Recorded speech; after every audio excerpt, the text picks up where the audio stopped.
we all have two people. We all have two people. And I'm not saying you're crazy. We have the easy voice. That's that voice that we all love. That's that very comfortable voice that's that mommy holding you saying it's going to be okay. Doesn't care how good you are, just loves you. Just loves you no matter how messed up you are in life. So that's that one voice. This other voice that we walk very far away from is a voice saying, hey man, you ain't doing shit. So we try to get this voice out of our head completely. And we live over here in this land. So what you have to do first is turn up this voice over here. The voice saying things to you that aren't nice. That it's in our head saying, you know what, man, dude, you're not doing shit. I'm not saying to put yourself down. I'm saying listen to the truth. And the truth isn't in the 20%. The truth is in this other part of your brain saying, look, man, you're wasting a bunch of percentage here. We have 80 more percent that we're not tapping into because in this other 80% is suffering, pain, failure, self-doubt, darkness, and then a whole bunch of light. But to get to this light, you gotta go through all of this. So a lot of us know that. I can get over here, but over here, man, this is much better because I gotta go through this journey that is not fun. This from 20 to 100%, this shit in between is not fun. So we decide to live over here. So everybody goes, how do you do that? You know exactly how to do that. You know exactly, it's not a magic trick. There's nothing I talk about that's a magic trick. It's all back down to a very primitive mindset of we just have to do. It's like breathing. Breathing becomes normal. Like we don't know that we're doing it. That's how you have to live your life.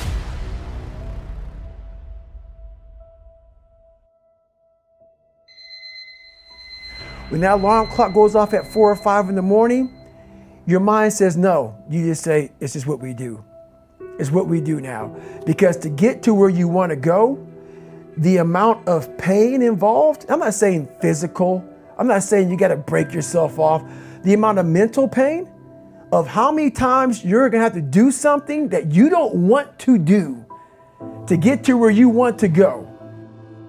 When I was 297 pounds and I was fat as hell trying to be a Navy SEAL, the scariest thing in the world to me, even to this day, was that could have been the rest of my life. I thought then I was trying hard. That's the scariest thing in the world. I thought then, 297 pound, working for Ecolab, spraying for cockroaches, making $1,000 a month. I thought that was me at my 100% potential. Come to find out, a few years later, I wasn't anywhere near that. 106 pounds less, graduated Navy SEAL training, went on to do all these other things. Looking back on that, that was me trying hard. That's why people gotta understand, what is in us, we have no idea until we start trying hard. And I mean really trying hard, where you're obsessed with, hey, this is my new norm. My new norm is that, wow, this isn't always fun. It's not always meant to be fun. And that's when you know you're trying hard. Is that, and so people listening to us that maybe are at 20% or 30%, you know, about, yeah, I'm going hard, I'm going max, and yet they're not seeing the results. Like, how do they actually shake themselves out of that?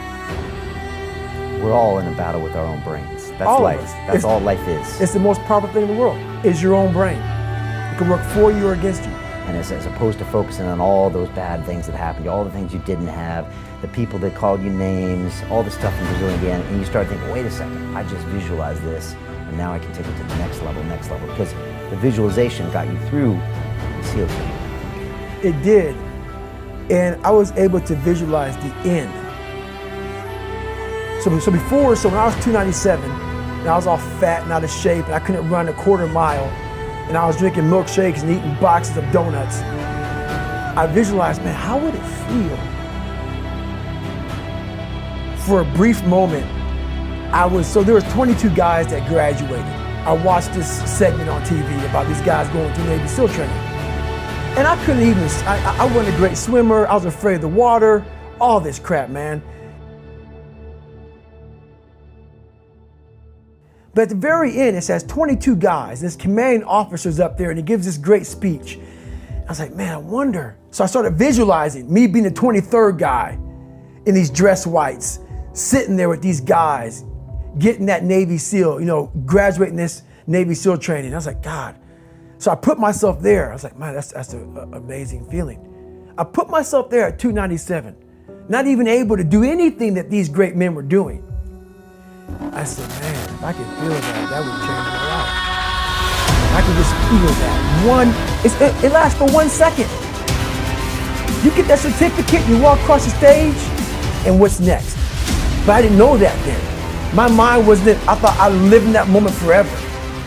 So I said, wow, man, if I could just feel like that. If I could feel like that. And what was that feeling you wanted so bad? Respect, No, accomplishment? victory. I wanted to win. Not like beat somebody else. It wasn't about that. I just wanted to go the distance. Everything in my life, when something got hard, I quit. If it was reading, that's where, I wasn't great at reading. I wasn't great at writing, so I just quit. I couldn't catch on as fast as you. I had to work harder than you, so I quit. I wasn't great at things, so I quit. I'm not good at this. Like, man, if I could just go that distance, that extra mile, to just go, just to finish. I want to finish. I want to feel victory. And victory for me wasn't winning, it was just finishing. So I said, you know what? If I could feel like these guys feel, it would change my life. But what I realized, the best feeling I had was when I was by myself trying to lose this weight. I had to lose it in literally less than 3 months. 106 pounds in less than 3 months. And literally, I started feeling victory just by putting myself in the battle. It wasn't about going to Navy SEAL training. It wasn't about being the 23rd guy in that chair. I started realizing, man, just by going to war with myself every day and putting these challenges and these goals and these obstacles, these insurmountable obstacles. So it wasn't about losing 106 pounds. Me losing 5 pounds was an accomplishment.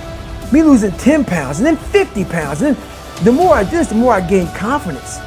And then the more I gained confidence, the more I realized these guys can't do what I'm doing right now. I had no coach, had no trainer, had no money.